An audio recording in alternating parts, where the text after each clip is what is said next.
the book of Genesis, chapter 1, verses 1 and 2. In the beginning, God created the heavens and the earth. The earth was without form and void, and darkness was upon the face of the deep. And the Spirit of God was hovering over the face of the waters.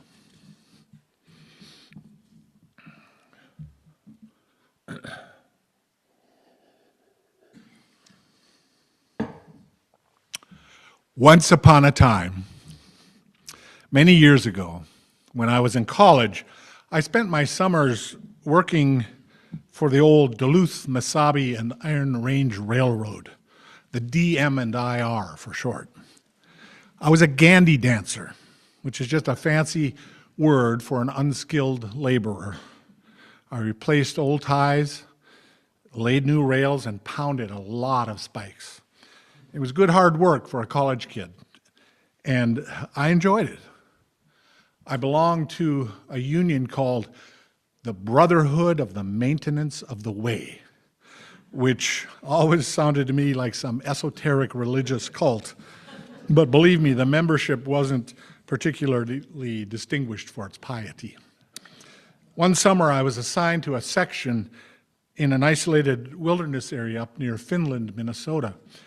The three-man crew there maintained a short section of track that was used mostly to haul timber and pulpwood out of the forest. And there wasn't much traffic at all on that land, maybe 2 or 3 trains per week.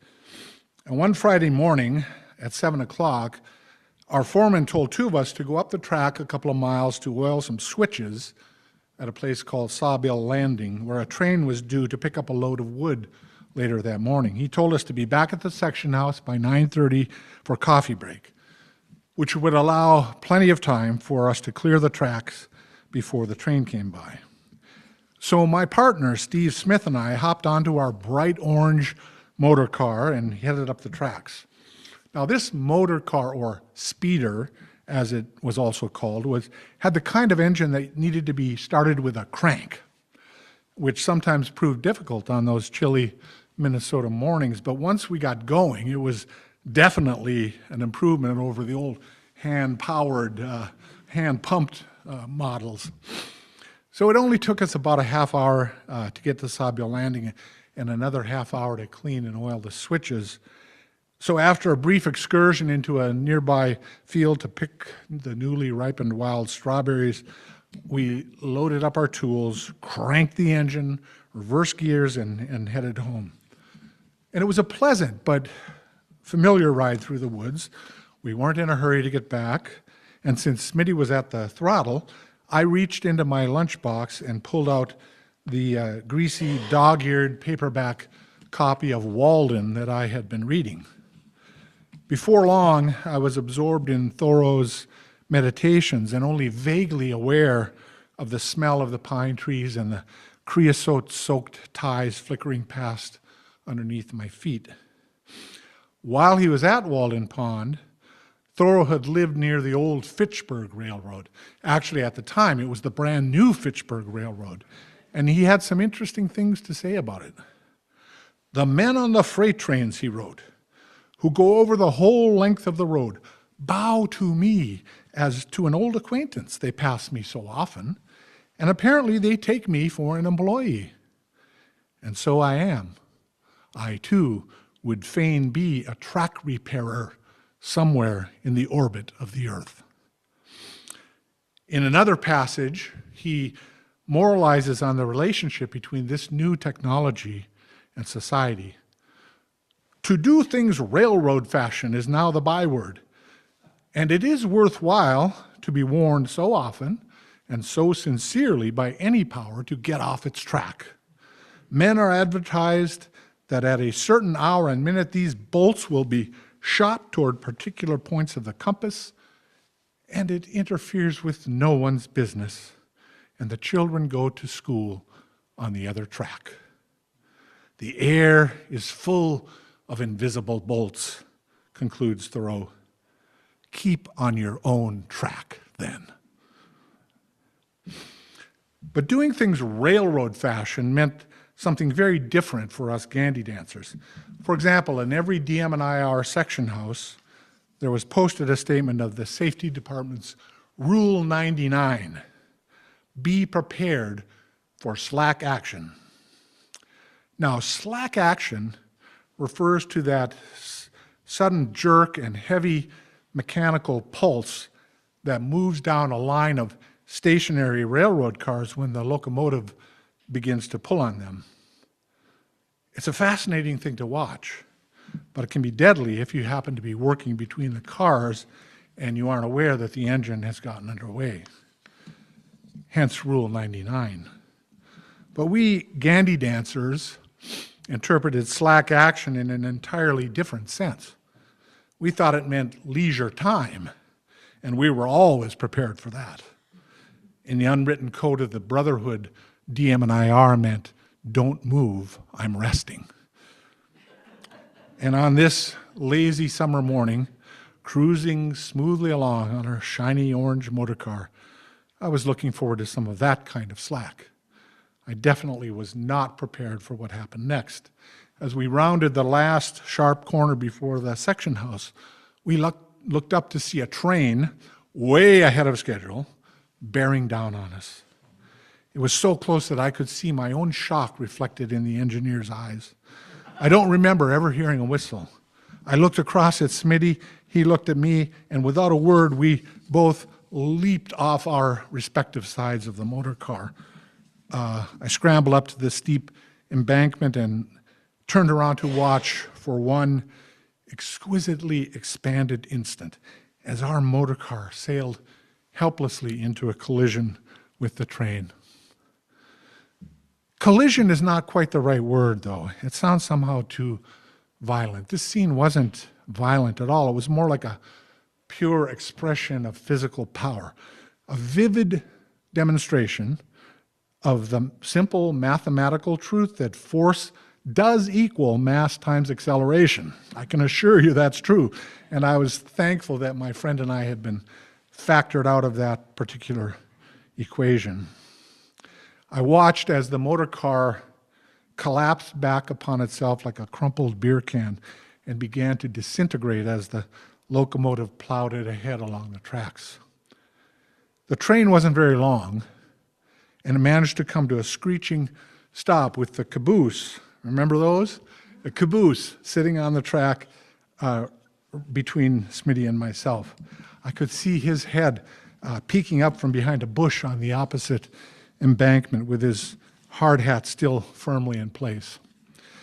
The conductor stepped out of his office in the caboose to investigate the cause of this sudden slack action. Smitty and I skulked down from our hiding places and nervously walked over to where he was standing.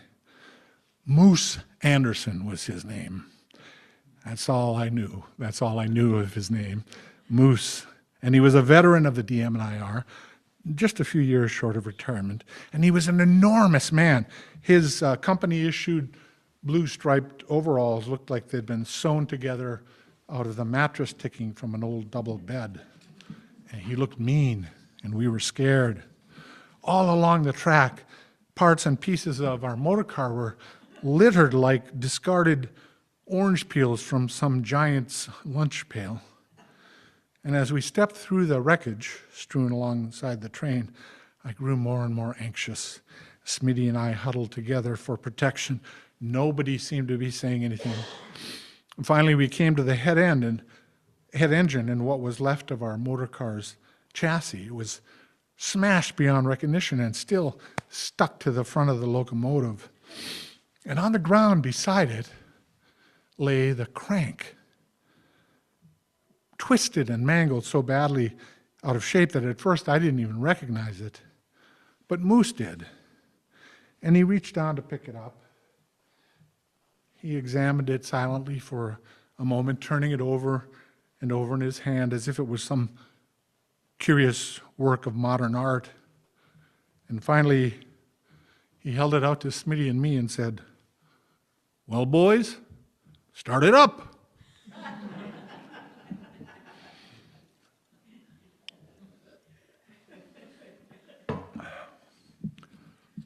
That story is not just about something that happened to me once upon a time. I think it's a story about all of us. I think we've all been hit by trains of one sort or another in the course of our lives. Sooner or later, it happens to everyone. It comes with the very territory of being human. And the way we respond to such inevitable traumas helps to shape our character and our humanity. "The world breaks all of us," wrote Ernest Hemingway in A Farewell to Arms. "And afterward, many are strong at the broken places." We experience brokenness in many ways: death, divorce, the loss of a job or a friendship or a faith community, or perhaps the collision of your deepest values with those of the world in which we live. One way or another, we all know what it feels like to be stopped in our tracks, to be smashed by some power that seems to bear down on us like a relentless locomotive. Of course, these experiences are not usually as dramatic or as sudden as an actual train wreck. Sometimes we just run out of steam and gradually grind to a halt, unable to make the next grade. In any case, whether we're overpowered by some external force or simply exhausted, the existential problem is this sense of deadly inertia, a stuckness, a spiritual paralysis, an inability to move any further with our lives. We find that we've come to a dead end, like the protagonist of Dante's Divine Comedy. Dante's great poem begins with these words: "In the middle of the journey of our life, I came to myself within a dark wood where the straight way was lost." In the hands of a great poet, what could be a mundane and even banal midlife crisis turns out to be a work of art, an adventure of learning and transformation. Now, mind you, a midlife crisis is not restricted to those who are chronologically of middle age. Rather, any life crisis, I believe, plunges us into the middle, into the very center of our lives, which is where our transforming work awaits. And when these crises occur, whatever the details may be, the question for religious faith is always the same. Is it possible to overcome this deadly inertia, to reassemble the wreckage, to start it up again? How is it possible to begin again? As much as we may want to, we know we can't go back to scratch. We can never return to some blank state, some pure primordial state of virginal innocence, some absolutely original starting place before there was a before. When God created Adam, wrote Elie Wiesel, he gave him a secret. The secret was not how to begin, for that prerogative is God's alone, but rather how to begin again. And as human beings, we are always faced with the challenge of beginning again. In the midst of ongoing life, with the action already underway, and no timeouts allowed, as Thoreau recognized, the trains won't stop for us.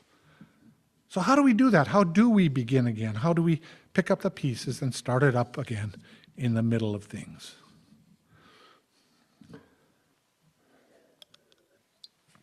I believe that we do this best by entering into the world of stories, of symbols, of life-sustaining myth. Myths and symbols provide the raw materials out of which we can create and recreate the stories of our lives, and so find new possibilities and new direction for the future. Myth exists in a kind of trans-historical space, outside of time. And this narrative transcendence, as I like to call it, gives us the possibility of seeing our lives in a larger perspective than our little local ego ordinarily allows. The words "once upon a time" have the power to transport us beyond the narrow confines of our current crisis, whatever that may be, and provide some leverage for changing things, for changing ourselves. The ancient Greek philosopher Archimedes used to boast that if he had a lever long enough and a place to stand, he could move the world. As you engineers know, Archimedes is generally credited as the founder of the science of mechanics, which I don't know anything about. But I will say that in the non-mechanical world, in the human world, the world of meanings and feelings and ideas and dreams and hopes, in this world, stories function like that long, strong lever. Deep and sharp and true stories have the power to move us, to pry us loose from the stuck places in which we find ourselves wedged again and again. But like Archimedes, like the woman who fell from the sky, we too need a place to stand. So where do we stand? Where can we stand?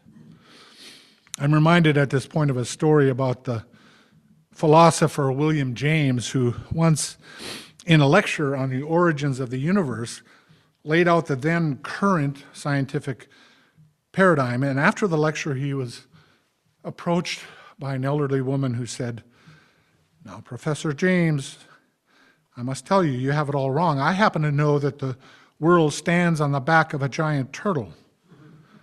The skeptical James couldn't help himself from responding, "Well, that's very interesting, but I must ask, what does that turtle stand upon?" And the woman answered, "I see where you're going, but it's no use, Professor James. It's turtles all the way down."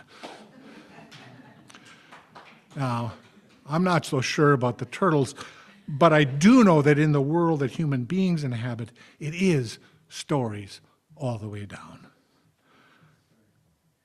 So where do we stand then to share our stories?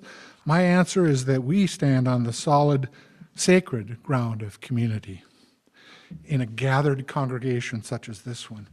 A religious fellowship is a place where we discover how our personal stories intersect and interact with the stories of others, and how these stories resonate with the great stories of the world's wisdom traditions.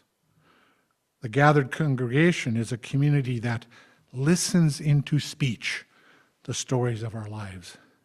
That phrase, listening into speech, comes from the feminist theologian Nell Morton. In her book, The Journey is Home, Morton presents a wonderfully creative rereading of the account of the first chapter of the book of Genesis from which I read earlier. The original creative act, she said, the primordial creative act, did not consist of God's unilateral pronouncement, "This is the way it's going to be in my world." Rather, it began, she says, with an act of divine listening. An act of listening so deep, so intense, so absolute, that it called forth into being those creaturely voices that were yearning to be heard. The silence of God, wrote the religious scholar James Carse, is unlike the silence of Caesar. The silence of Caesar is a silence that does not allow any other voices. Silence! The silence of God, by contrast, is a silence that invites in other voices. Any of you who have had a really good therapist know the power of silent, creative, silent listening. So I've never been able to read those verses since I read Morton's book without that coming to mind. By the way, those familiar verses from Genesis that I read, you probably all know this. You're a sophisticated group, but I'll point it out anyway because it's related to the topic of my sermon. Although those verses stand at the very beginning of the Hebrew Bible, They were actually a much later literary layer of the tradition, and they were written only after the train wreck of the temple's destruction and the Babylonian exile in 586 before the Common Era. So it was in exile that the deported priests and Levites and scribes resorted to storytelling as a way to pick up the pieces and begin again. Those measured, confident tone of the story, how it begins with the 7 days and so forth, that storytelling gave the confidence and courage and meaning and direction to a broken and fragmented and traumatized community. Storytelling can have that power. The world does break all of us sooner or later. And afterward, many are strong at the broken places.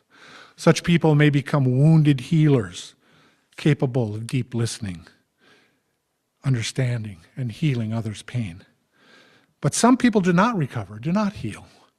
Some people remain bitter and broken, fractured and frightened. Some people live within the story of victimhood and continue to inflict damage upon themselves and others. How is this that some people heal and others do not?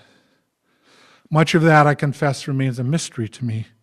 I'm not sure, but I do think it has something to do with whether or not one has found a way and a place to tell one's story and to be heard. And to be heard. Healing can happen if one has found a story that is large enough to contain and express the traumas and the losses of life, as well as its joys and triumphs. Religious community is, I believe, first and finally a place where sacred stories are shared.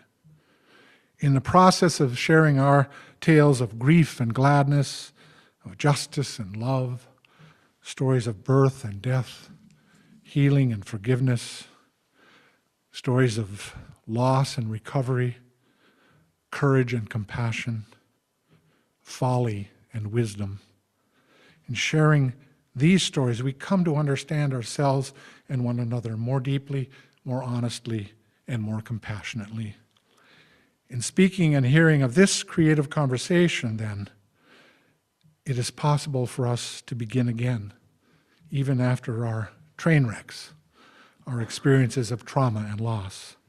It happens every time we gather together the scattered sacred fragments of our personal and communal life stories, when we weave together our own creation myths, our own recreation stories.